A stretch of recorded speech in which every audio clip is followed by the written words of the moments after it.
Pozdravljeni in dobrodošli v novi epizodi SIST podcasta. Danes je z mano gospod Marjan Japelj, strokovnjak za certificiranje gradbenih proizvodov v Sloveniji in predsednik strokovnega sveta za splošno področje pri SIST-u. Gospod Japelj, lepo pozdravljeni in dobrodošli. Dober dan. Pa kar začniva mogoče, kaj vam pomeni beseda standard kot strokovnjaku? Zdaj, bom rekel, čisto standardi sem se spoznal že praktično takoj, ko sem prišel v službo. Rekel, eno prvih stvari, ki so mi jih dali v roke. In takrat sem jih pač začel spoznavati. Zdaj, danes, če rečem, standard je v glavnem bodi si tiskana ali pa zdaj vedno bolj elektronska verzija nekih pravil, zahtev, priporočil ali pa tudi samo nekih napotkov. Tako bi nekako nasplošno Vi ste zaposleni v podjetju ZAGA, ne? Zavod za gradbeništvo Slovenije. Zavod za gradbeništvo Slovenije, ne? Ste pa na področju certificiranja. Tako, na področju certificiranja se zelo intenzivno, ukvarjam zadnjih 20 let, drugače sem pa na ZAGU že skoraj 30 let. Aha, no, lepa zgodovina. Kako pa v bistvu so standardi vpleteni v to vaše delo? Zdaj, verjetno certificiranje, podlaga za certificiranje so standardi, a ne? Bom rekel, večina našega dela certificiranja je, da preverjamo, ali so gradbeni proizvodi skladni z zahtevami standardov, harmoniziranih standardov. To je večina. Zdaj obstaja še neke druge tehnične specifikacije, ampak velika večina je vendarle na podlagi harmoniziranih evropskih standardov. Zakaj so pa sploh standardi pomembni v branži gradbeništva? Zdaj, nasplošno v gradbeništvu bi rekel, je pomemben ta razvoj harmoniziranih standardov bil predvsem zaradi tega, da po eni strani, da se gradbeni proizvodi nekako ujamejo s tistem, kar v bistvu projektirajo projektanti za objekte. Temu zdaj pravijo skupen tehnični jezik, se pravi, projektanti v bistvu izberejo, kakšne lastnosti materialov si želijo, proizvajalci pa pač proizvajajo proizvode in gradbene proizvode in materiale z določenimi lastnostmi. Zdaj, to dvoje mora iti skupaj. Se pravi, in zaradi tega se z obeh strani uporablja enake standarde, harmonizirane standarde in to ne samo v Sloveniji, ampak so te harmonizirani standardi harmonizirani, usklajeni na nivoju Evrope. Harmoniziran v bistvu pomeni usklajena, ne? Tako da v celi Evropi nekako potem veljajo isti standardi, a ne? Na tem področju. Tako, harmonizirani standardi na gradbenem področju so obvezni za uporabo v Evropski uniji, poleg tega so še v državah EFTE in pa v Turčiji. Kaj pa če čisto po domače poveva? Kaj pomeni, če je en objekt narejen skladno standard? Je to zagotavlja neko varnost, kaj v bistvu zagotovi standard, ki je v ozadju neke gradnje? Zdaj, tukaj bi razdelil mogoče na dva dela. Ja? Objekti za varno graditev objektov in da objekti izpolnjujejo vse bistvene zahteve, za to so odgovorne države članice. Vsaka na svojem področju ima suverenost in mora to zagotoviti. Pravila so načeloma lahko različna, ampak tudi tukaj prihaja do določenega usklajevanja, se pravi, za projektiranje so razviti evrokodi, se pravi, standardi za projektiranje in večina držav se kar močno drži teh evrokodov. Zdaj, druga stvar je pa gradbeni proizvodi, kar pa pomeni trženje, eno od osnovnih politik Evropske unije je prost prehod blaga in med drugim tudi seveda gradbenih proizvodov. Tukaj pa v bistvu standard določa, na kakšen način se lastnosti proizvoda deklarirajo. Se pravi, v bistvu ne zahteva neke nivoje, ki mora proizvod izpolnjevati, ampak določa, kako se lastnosti določi, potem pa vsaka država pri sebi vidi, za kakšen namen so te proizvodi pri njih uporabni. Zdaj, prej ste rekel, da ste že 30 let zaposleni na ZAGU, tudi nekaj časa ste že kar aktivni v standardizaciji. Kako ste se v bistvu znašli na teh dveh področjih? Kaj vas je pripeljalo do sem in kaj vas je tudi mogoče obdržalo v standardizaciji predvsem? Zdaj, kar se tiče, kako sem prišel na Zavod za gradbeništvo, bi rekel, da čisto po naključju. Zdaj, so imeli srečo, a ne? Recimo, ali pa da sem imel srečo jaz. Na obeh stranih verjetno, ne? Zdaj, ko sem pač končal študij, sem pač imel na izbiro, ali bom pač nadaljeval, ali pač začel z nečim bom rekel, sam sebi sem si rekel, kaj bolj konkretnim. Ne? In potem je prišel razpis, da iščejo na Zagu v bistvu sodelavca v laboratoriju za fizikalno-mehanske preiskave otrdelega betona. Wow. Lahko samo še eno pod vprašanje. Kaj ste študirali? Fiziko. Aha, fiziko, ok. Tako. In zdaj, a je tukaj bilo te fizikalne preiskave ali kaj, ampak eden od možnosti je bilo, da iščejo tudi fizika. In tako sem pač jaz prišel na to mesto. Zdaj, ena prvih stvari, ali pa res prva stvar, ko sem jo takrat dal v roke, je standard, kot sem že rekel.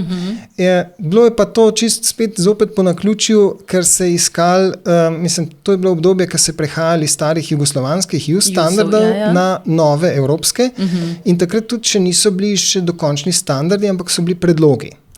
In pač študirali smo, kako bi to lahko zdaj, ker so to bili standardi prihodnosti, kako jih uvesti v delo laboratorija. Pa še ena stvar je bila, do takrat so bili standardi vsi ali v slovenščini ali v srbo-hrvaščini. No, zdaj so bili pa v angleščini. Kar pomeni, da sem potem prevzel tudi še kakšne standarde, ki jih je prej mogoče kdo drug imel čez. Praktično celo karierno pot vas spremljajo tudi standardi, a ne? Tako je. Kot sem rekel, certificiranje je pa zelo naslonjeno na standarde, tako da jih praktično vsak dan uporabljam. Zdaj, vi ste predsednik SIST-ovega strokovnega sveta za splošno področje. Koliko časa zdaj že? Zdaj smo blizu sredine mandata, se pravi, zdaj poleti bo 2 leti. Kaj sploh pomeni to, da ste predsednik? Kakšna je vaša funkcija in vaša vloga zdaj na tej ravni? Sodelujete tudi mogoče kaj na evropski ravni iz naslova tega? Zdaj, kar se na nacionalni ravni tiče, je pač vodim strokovni svet na splošnem področju. Tukaj nas je skupaj 15 iz različnih vsebin in različnih področji. Pač tukaj usklajujemo delo, ampak ena glavnih obveznosti, ki jih imam kot predsednik, je pa predvsem ta zastopanje na mednarodnem področju. Se pravi, sem stalni predstavnik SIST-a in Slovenije v strokovnem svetu CENA. Na evropski ravni, a ne? Tako, na evropski ravni. Tam imamo 3-krat letno sestanke in to je pač organ, ki na strokovni ravni, v bistvu je to najvišji organ CENA, sprav, ker je teh tehničnih vprašanj se tukaj sprejemajo odločitve. Nekako tako, kar je strokovni svet v SIST-u, najvišji strokovni organ je potem tudi tam, tako da se tudi tistih sestankov udeležujete, a ne? Tako, to je nekako preslikano, ja. A pa je kakšna posebna, specifična debata tam poteka? Kaj se pravzaprav dogovarjate znotraj odborov, oziroma znotraj sestankov, ne odborov? Zdaj, če rečemo na evropski ravni, bom rekel, se tukaj iz vseh področji, ki spadajo, v bistvu pridajo težave do nas. Ne? Se pravi, reševanje težav, ali pa nekih zadev, za katerih se na nižjih nivojih ni uspelo rešiti. Ta del, bom rekel, je bolj kompleksen. Drugače pa formalno pa seveda ta strokovni svet odloča o tem, ali bo standard sprejet, ali se bo izdal tudi na evropski ravni. Zdaj nekaj teh nalog, ki so jih imeli, se poskuša zdaj po reorganizaciji malo odločitev tudi nekako na nižji nivo, na nivo tehničnih odborov dati, ne, ker je pač tega zelo veliko. Drugače pa se pa seveda razpravlja tudi o organizaciji kot taki, kako biti bolj ekonomičen, kako biti bolj učinkovit, kako biti hitrejši. Zelo en velik problem so v glavnem časovnice. Zdaj, princip sprejemanja teh standardov je bolj kot ne s konsenzom. V bistvu, če se le da se išče konsenz. In seveda iskanje konsenza je pa seveda bolj dolgotrajno, kot če se reče glasovanje, pa gremo. So vmes postopki prepričevanja, pojasnjevanja, razlag in tako naprej. Sama debata in tako dalje. Zdaj, kot sva rekla, predsednik strokovnega sveta, ste pa tudi član enega od SIST-ovih odborov in sicer oprema za ceste, a ne? Tehničnega odbora. Ali aktivno sodelujete poleg vseh obveznosti, ki jih imate, ali v bistvu bolj ste kot nek opazovalec, če lahko temu tako rečeva? Zdaj, jaz bi rekel, da kar aktivno sodelujemo vsi. Ta odbor, rekel, ni zelo velik. Mislim, da nas je 7 članov. red velikosti slabih 10, bom rekel. Spet smo kar malo iz različnih področji. Ne vem, nekdo je bolj specialist za protihrupne ograje, drug spet za barve cest, tretji za prometne znake in tako naprej. Tako da smo tako malo pisana druščina iz tega področja.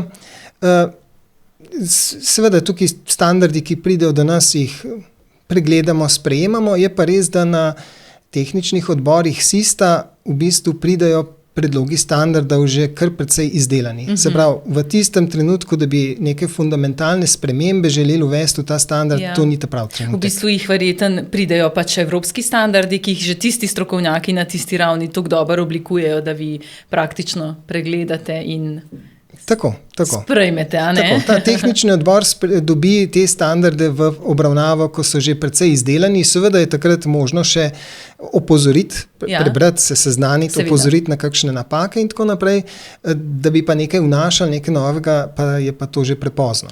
Vsak standard date tudi v javno obravnavo, a ne? Zdaj, a se je kdaj zgodilo, da je recimo kdo iz javnosti imel kakšno pripombo, pa ste jo obravnavali, ali ni bilo še nikoli takega primera pri vas v vašem odboru? Zdaj, v našem odboru ni bilo, se pa to dogaja.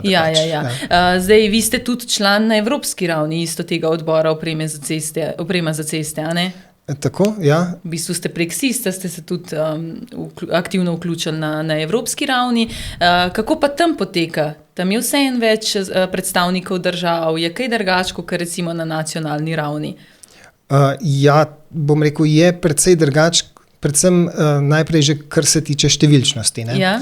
Tako da na tehničnem odboru 226, ki to obravnava, je zopet pokriva celo območje, enako kot SISTO tehnični odbor oprema cest, kar pomeni, da je spet zelo veliko različnih segmentov. In pa delovnih skupin, ne? Ja. Potem se pa to deli naprej, tako kot ste rekli, na delovne skupine in mislim, da jih je 12 ali koliko delovnih skupin, jaz sodelujem v eni. Tako da specializirano res za tisto, kar poznam, ne. To je delovna skupina, ki se ukvarja med drugim z cestnimi varnostnimi ograjami in tam se pa res v bistvu standardi sprejemajo. Tam se diskutira, tam se formulira stavke, tam se da ideje, kaj še manjka in tako naprej. Tako da tisto res geneza standarda se pa tam dogaja. Če po domač poveva, vi v bistvu skrbite, da so tiste ograje, ki so na cestah varne, dovolj visoke in tako dalje. Ne? Vi se tam dogovarjate, da so standardi skladni, a ne? Tako, v bistvu, pa bom rekel, nisem sam, že samo v Sloveniji smo v tem delovni skupini kar 3. Ja?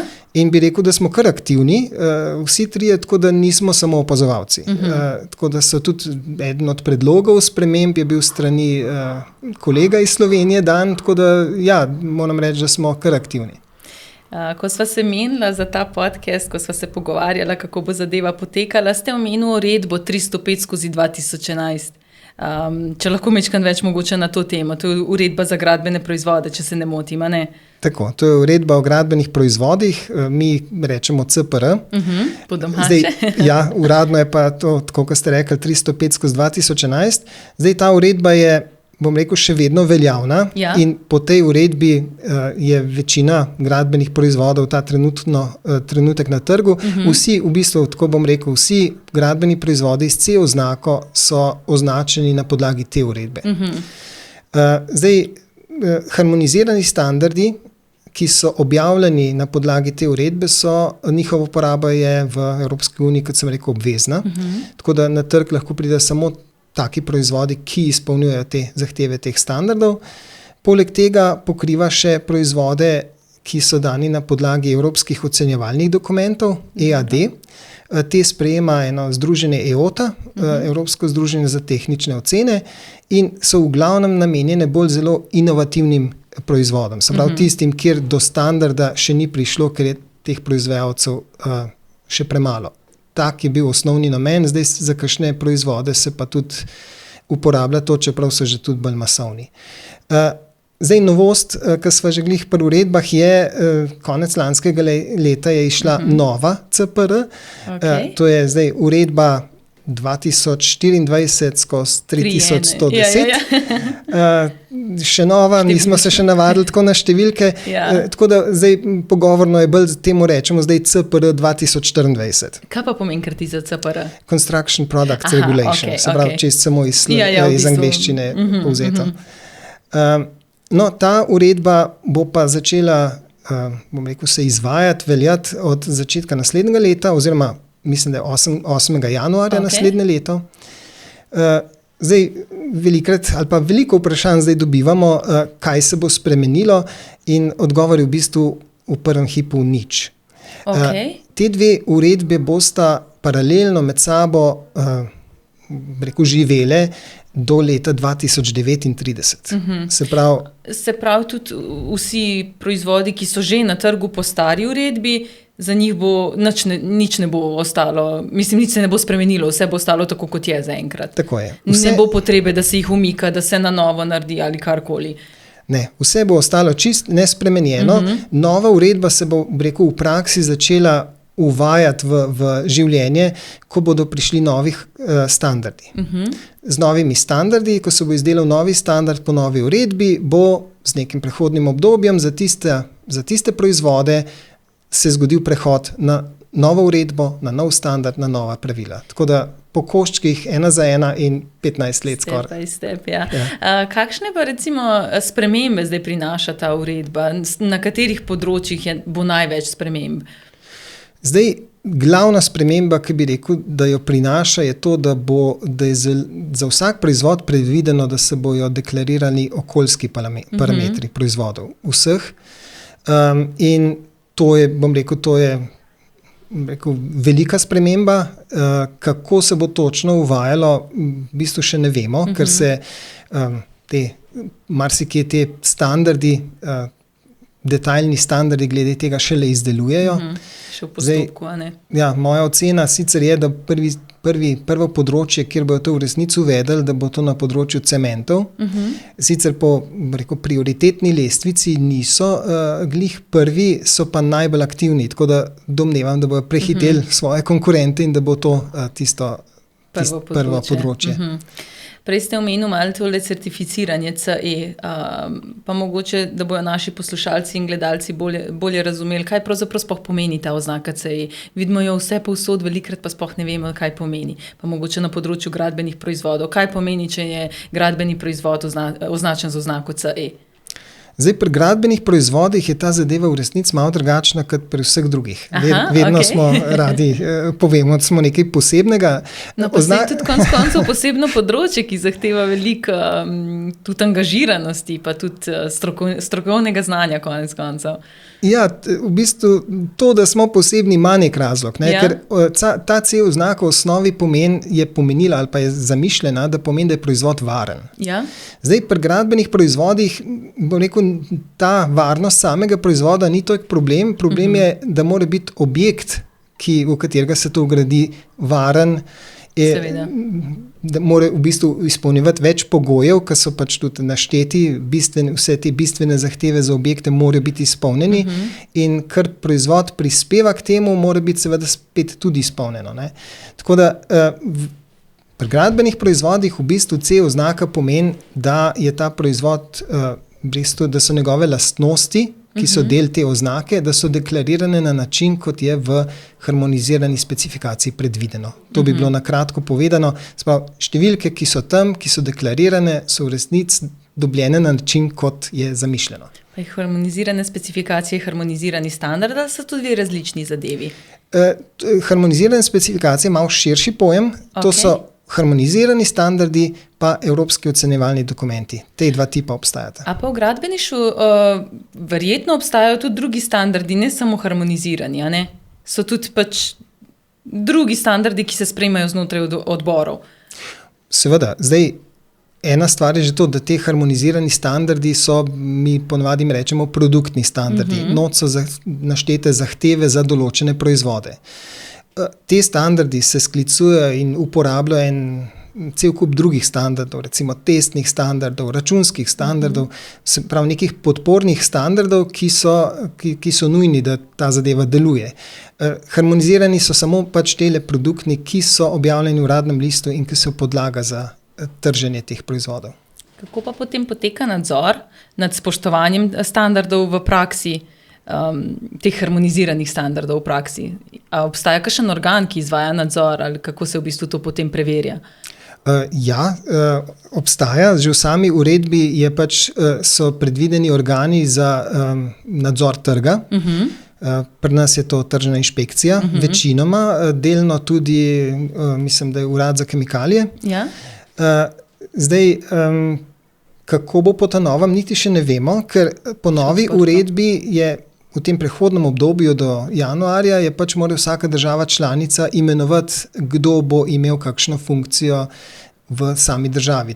Se pravi, to, kar sem prej povedal, tržna inšpekcija je bila z zakonom o gradbenih proizvodih določena, da je pristojna za to izvajanje tega nadzora. Zdaj, v samem, oni so pač tisti, ki nadzirajo proizvode, ko pridejo na trg. In delajo tudi določene preizkuse, teste, preverjajo dokumentacijo in tako naprej. Drugače pa že v samem sistemu dajanja na trg so vključeni pa tudi včasih priglašeni organi, se pravi, za bolj pomembne proizvode je predvidena vključenost priglašenih organov, to so lahko laboratoriji, to so lahko certifikacijski organi za kontrolo proizvodne ali pa certifikacijski organi za proizvod.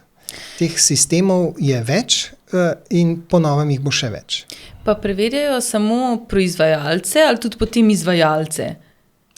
Ne, ta del, uredba o gradbenih proizvodih se v bistvu konča, ko je proizvod na trgu. Se pravi, uporaba naprej je, tako kot smo prej rekli, je stvar, nacionalna stvar. In tudi pri nas recimo potem te inšpekcija se zamenja, nadzor nad gradbiščih ima gradbena inšpekcija. Okay. Če greva majčkeno na evrokode, na to temo, kako bi v bistvu najkrajše razložili, kaj so evrokodi? Zdaj, evrokodi so, en sistem standardov, ki se ukvarja s projektiranjem konstrukcij. Zdaj, razdeljeno je to na več področij, se pravi, pokriva betonske konstrukcije, jeklene, aluminijaste, lesene. Tako da govorimo o teh evrokodov, vse skupaj, to je dokumentov, 10,000 strani. Se pravi, to je res velik nabor tega. Zdaj, tako kot sem prej rekel, načeloma Evropska unija naj bi imela za nalogo trženje proizvodov, ker je pri gradbenih proizvodih to vendarle zelo povezano z uporabo, se je tudi te, standarde za projektiranje nekako jih poenotilo, da so res, da je ta, evropsko znanje projektiranja zbrano skupaj v teh standardih. Je pa tudi še ena posebnost evrokodov, da vsi imajo nacionalne dodatke. Se pravi, neko nacionalno posebnost še vedno vsaka država posebej pri sebi lahko doda zraven znotraj tistega, kar je predvideno. Pa so v Sloveniji obvezni za uporabo evrokodi? Evrokodi v Sloveniji so, praktično obvezni za uporabo. Obstaja sicer možnost, da uporabljaš kaj drugega, če dokažeš, da je zanesljivo vsaj taka kot z evrokodi. V praksi to pomeni, večinoma se uporabljajo evrokodi. Na kakšen način? Se kakšen zakon sklicuje na evrokode ali kako je to v bistvu določeno? V bistvu preko gradbenega zakona in potem pravilnika o mehanski odpornosti in stabilnosti objektov je vpeljana uporaba evrokodov za projektiranje. Vi ste omenili zdaj tudi te nacionalne dodatke k evrokodom. V Sloveniji obstajajo kakšni nacionalni dodatki, mogoče veste kaj? Ja, obstajajo. V bistvu, ko se to sprejema, to se pa sprejema seveda na nacionalni ravni. Tehnični odbor, SISTov tehnični odbor, KON za konstrukcije, ima seveda tudi delovne skupine, ki spet, tako kot smo prej rekli, pokriva različne segmente tega. In v bistvu zdaj je v fazi tega, da se te nacionalni dodatki sprejemajo, ker sprejeman se trenutno ali pa je prenavljanje evrokodov je trenutno v polnem teku, bi rekel. Pa dogovor je nekako, da To je kar zelo velik projekt, večletni projekt in dogovor je, da bo potem, ko bo vse pripravljeno, vse skupaj naenkrat se začelo uporabljati. Razlika je v tem, da ne bi malo po enem, malo po drugem, na koncu bi se lahko zgodilo, da zadeva ni usklajena in da bi se celo kakšna nevarnost pojavila zaradi tega. Tako da na koncu, ko bojo vsi evrokodi pripravljeni, se bo tudi vsi nacionalni dodatki sprejeli in se bo to z nekim prihodnim obdobjem začelo v paketu uporabljati. Sem se spomnila na lanskoletno sodbo sodišča glede standardov, če se spomnite, Malamud case smo rekli po domače temu. Na katere standarde se ta Malamud case nanaša in kaj v bistvu sploh bilo, da je prišlo do tega spora? Kaj se je zgodilo? Zdaj, ta Malamud case, zdaj med tema že številko, pa zdaj ne vem na pamet, zato ne bom, je že sodba bila lani marca. Gre pa za to, da so harmonizirani standardi, ki so objavljeni v uradnem listu Evropske unije, so v bistvu plačljivi dokumenti. Kar je normalno, ker je ogromno znanja noter vloženega. Tako, ta sistem je do zdaj funkcioniral, nek finančno vzdržen model, kako se do standardizacije pride, je bil. Je pa Evropska unija ima pa po drugi strani uredbo o transparentnosti delovanja. Se pravi, vsa zakonodaja Evropske unije je prosto dosegljiva, brezplačno vsem državljanom Evropske unije. In tukaj je bil potem pravni spor, ko so se za 4 konkretne standarde z področja igrač, sta se 2 tožnika pritožila, da bi moralo, da je to del zakonodaje Evropske unije in da bi moralo biti to brezplačno na voljo.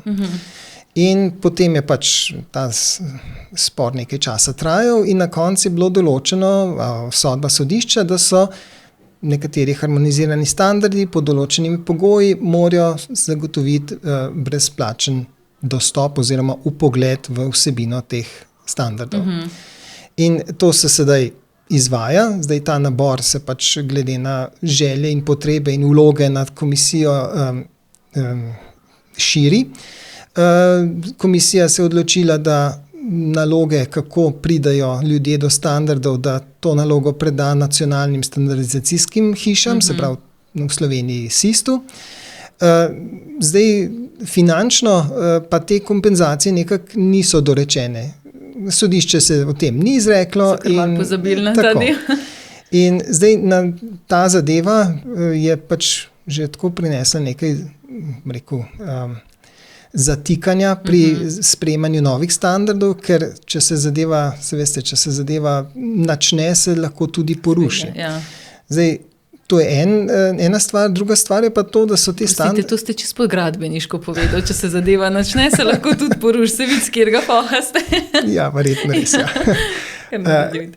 Zdaj, kar se druga stvar pa je, da te standardi so sicer večinoma vendarle, v lasti cena in cene leka.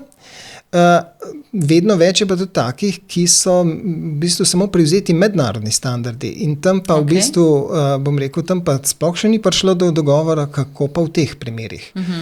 Zdaj na gradbenem področju je to še bolj eksotična zadeva, oziroma nobenega tazga harmoniziranega ni, ampak na področju, kakšne elektropodročju je pa to obrnjena situacija, pa večinoma standardov temelji na mednarodnih. Zdaj, mogoče, če se malo še na te izzive v prihodnosti, ki prihajajo, kakšne izzive pričakujete na področju gradbeništva v prihodnosti? Zdaj, nekako so te trajnostne gradnje in s tem ste se nekako soočali v tem času. Kaj recimo, bo umetna inteligenca mogoče kaj vplivala? Kateri izzivi so, kaj vi mislite, da bojo v prihodnje, da jih bo potrebno nasloviti? Zdaj, en ta zelo bližnji izziv je, kako bo s temi okoljskimi parametri gradbenih proizvodov.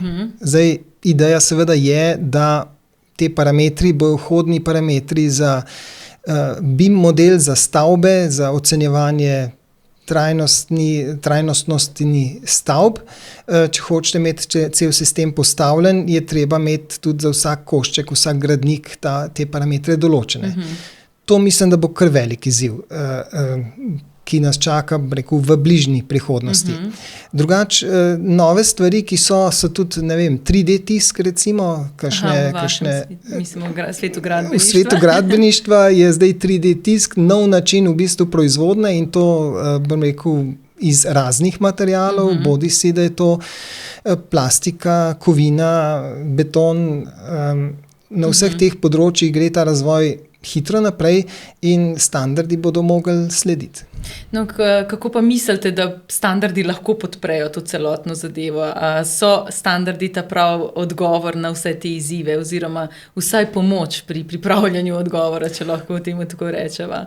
Ne, definitivno standardi so odgovor na te izzive in se tudi že, bom rekel, množično pripravljajo, bom rekel, tukaj je to ni samo en standard, to je cela paleta tega in marsikaj je tukaj že narejeno. Tako da tukaj se že razmišlja o tem, so že sprejeti standardi določeni z področja, zdaj, če govorim o 3D tisku, enako velja tudi za okoljske parametre, tudi prenavlja se ta, bom rekel, krovni standard na tem področju in pa pripravlja se vse tiste stvari, ki do zdaj še niso bile. To so predvsem tele product category rules, te komplementarne, specifične za določena področja. To se pripravlja, ponekod so že pripravljeni, malo odvisno od tega, kakšna je bila zgodovina tega, tam, kjer je bila ta zadeva nekako tržna prednost že zdaj, oziroma so se proizvajalci že zdaj med sabo primerjali po teh parametrih, tam je to že razvito, na nekaterih področjih pa še ni. Ne? In po novem bo moralo biti povsod. Vse moralo slediti, ne? Prej sem vas pozabila vprašati, ko sem se pogovarjala o nacionalnem tehničnem odboru, se pravi v katerem ste tudi vi aktivni. Vi ste aktivni v odboru za ceste, ne? Obstaja kakšen nacionalni standard? Vedno govorimo o privzetih evropskih in mednarodnih standardih, a na tem področju obstaja kakšen nacionalni standard, če mogoče tako veste iz glave? Zdaj, na tem področju ne vem. Mislim, da ne, bom rekel, ker nacionalnih standardov v resnici ni veliko. Mogoče glih zato, ker pridejo toliko dobri že iz evropskega nivoja, tako kot ste prej rekli, da v bistvu pridejo že tako dobri standardi do nas, da ni potrebe po nekem nacionalnem dodatnem standardu. Zdaj, če govorimo pri harmoniziranih standardih, tako in tako ni predvideno, da bi rabili še kaj dodati. Če imate kakšne potrebe, jih je treba na evropski ravni izrasti in se to vključi pač v evropski standard. Zdaj, poznam recimo nacionalni standard na področju betona. Za beton ne obstaja harmoniziran standard in to je preprosto, ali pa prvič bi bilo kar precej zahtevno tole vse uskladiti. In ko so to usklajevali, so gotovili, da je to sploh smiselno, glede na to, da sveži beton zelo daleč tako in tako ne more potovati. Ne? In bi čezmejno oziroma ta prost pretok blaga bi tako zelo v ozkih mejnih pasovih bil edinole relevanten. Tako da so se to takrat pred leti odločili, da to ne bo harmoniziran standard in iz tega naslova potem imamo mi tudi poleg tistega evropskega, ki je nekak kroven, ima v bistvu vsaka država potem še svoj nacionalni standard na tem področju. Zdaj, ponovno se je ta tema sicer odprla zopet z novo uredbo, ali bi pa zdaj pa mogoče pa vseeno to postal harmoniziran standard, ampak bom rekel, ljudje ne marajo sprememb in tako da je tudi kar precej odpora do tega, da bi se tole spreminjali, tako da ne vem, če bo tole uspelo. Ne vem, če ste slišali za Sistovo pobudo Jesenska šola standardizacije in iz tega je potem nastal tudi mladi ambasador standardizacije. Se vam zdi pomembno, v bistvu na tak način poskuša mladim približati standardizacijo, se vam zdi pomembno, da se izvajajo take pobude, ker lansko leto, naprimer, sicer je Jesenska šola potekala na fakulteti za elektrotehniko, ampak veliko študentov je prišlo tudi iz sosednje fakultete za gradbeništvo. Se vam zdi v bistvu pomembno, da se ozavešča o pomenu standardizacije na vseh področjih, ker konec koncev standardi so res prisotni vse povsod, tudi v gradbeništvu vidimo, da so, ne? Ja, v gradbeništvu, bom rekel, so definitivno bolj prisotni, kot recimo pri fiziki. Ja, no. Tako da, ja, sigurno, te pobude sem tudi že slišal več o tem, tudi zelo pozitivne odzive na to. Tudi tako poslušam, bom rekel čisto, moji otroci so že tako stari, da tudi hodijo na faks in tudi tam se srečujejo standardi. Se pravi, v mojih časih mogoče tudi zaradi smeri, ampak tega ni bilo tako veliko. Tako da zdaj ne samo, da se srečujejo standardi, tudi vejo, da so to standardi. Ker marsikdaj je bilo kakšno navodilo, kakšno pravilo, ki sicer je bilo posredovano, pa niso niti vedeli, da je to iz standarda vzeto, da je to kot standard, da je to nekje zapisano. Tako da ta stvar mislim, da se zdaj spreminja in prav je, da se spreminja, da ni to neko odkritje, ki ga doživiš šele, ko prideš v službo, ampak da že prej veš, da že prej se mečkam seznaniš, ker konec koncev so res vse povsod okoli nas. Zdaj ste rekli, da vaši otroci se že seznanjajo v bistvu standardi, ampak a se vam zdi, da se nasplošno na fakultetah, šolah sploh dovolj govori o standardizaciji, ker res paše povsod. Na vseh področjih je, kjerokoli fakulteto pogledamo, vsaj en standard paše na to področje, o katerem fakulteta uči konec koncev. Zdi se mi, da predmetov oziroma standardizacije kot take je pa premalo v učnih načrtih. Vi mislite, da bi morali to povečati ali je dovolj tako, kot je? Kakšno je vaše mnenje glede tega? Jaz mislim, da bi bilo zelo koristno, če bi bilo tega več. Trend, ki pa ga opažam, pa je, da gre na boljše. Tako da, to je že dober znak. Tako, bi rekel, verjetno k temu tudi prispevajo taka ozaveščanja. Bom rekel, ne samo tudi študentov, pa mogoče tudi tistih, ki sestavljajo te kurikulume, profesorjev, da se več s tem ukvarjajo. Pri gradbeništvu je standardov res veliko. Tako da tudi potem naprej, ko imajo razne strokovne izpite, je prav cel predmet namenjen v bistvu temu. Se pravi, fino seveda je, da se s tem seznanijo že prej in da je to samo kasneje nadgradnja. V bistvu praktično šolanje sploh ne morajo zaključiti, če tako pogledava, če ne vejo nič o standardih, oziroma strokovnega izpita ne morajo narediti, če ne vejo nič o standardih. Tako, za strokovni izpit morajo vedeti, kako to gre. A bi mogoče kaj posebej svetovali mladim, kako v bistvu, kakšen je način, da stopijo v stik s standardizacijo? Zdaj, ena stvar je, ko bi jim lahko svetoval, da grejo na spletno stran SISTA. Tam je v bistvu baza standardov, ki res, najdeš vse. Sprav, če karkoli iščeš, nekaj si našel, recimo nek podatek o neki številki standarda, ne veš, kaj to je, tam boš najdel ta podatek. Tako da tam je zelo veliko koristnih informacij, to je ena stvar, ki lahko. Druga stvar, ki ste že rekli, so tele jesenske šole, menda zelo dobre, zelo pohvalne, zelo zanimive. Tako da to je tudi ena stvar, ki vsak študent se lahko udeleži, ni omejitev, kar se tega tiče.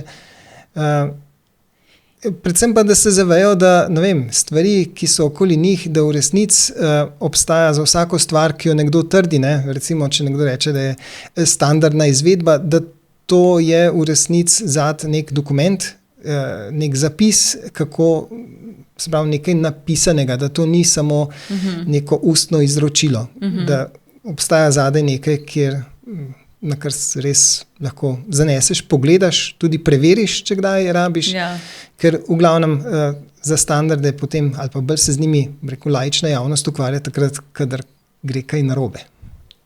Res je, ponavadi ne gledamo in ne posegamo po takih stvarih, ko je vse ok, šele ko gre nekaj narobe, se zavemo, da imamo mogoče pa tam rešitev oziroma odgovor. Pa še za konec, eno zaključno misel, mogoče, če se osredotočiva kar na mlade, če so že zaključila z mladimi, kaj bi sporočili mladim, kdaj je pravi čas, da se začnejo vključevati v standardizacijo?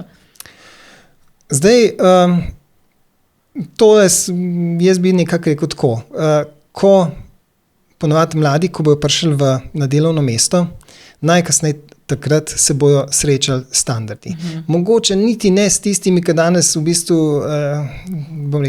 ljudje študirajo eno, na to pa se zaposlijo na nečem drugem. Mogoče niti ne iste standarde, kot so jih prej v toku študija spoznali. Ampak v vsakem primeru, vsak delodajalec jim bo tudi, če bojo navodila, bojo ta navodila na podlagi nekih standardov. In fino je, če bojo imeli to možnost, da se vključijo v skupino, ki se s tem ukvarja. Tako bojo, rekel, zvedeli več o tem, o ozadju takega standarda, malo širši pogled v to, kaj tisto je, kar tam piše. To je čisto tudi moja izkušnja, kakšne stvari, ki jih bereš, je drugače, kot potem, ko debatiraš z ljudmi, ki so pri tem bili aktivno sodelujoči, dobiš malo širši pogled na to. Zdaj, če imajo možnost to, ker konec koncev članarino delodajalec plača, da se lahko pri tem vključijo, če imajo to možnost, se jo zelo splača izkoristiti. Pa še to, kaj v bistvu pomeni, če si znotraj tehničnega odbora? Kakšno prednost to lahko podjetju in konec koncev tudi posamezniku prinese? Zdaj, prva stvar, ki je, bom rekel, zveš informacije malo prej kot ostali. To je recimo en konkurenčna prednost je to nekako. Tako. Veš, kaj te čaka, vidiš, kaj prihaja, se lahko prej prilagodiš ali pa prej pripraviš. Bom rekel, to je tudi še neka odskočna deska na to, da vidiš, da greš mogoče še en korak naprej, pa da sodeluješ tudi na evropski ravni.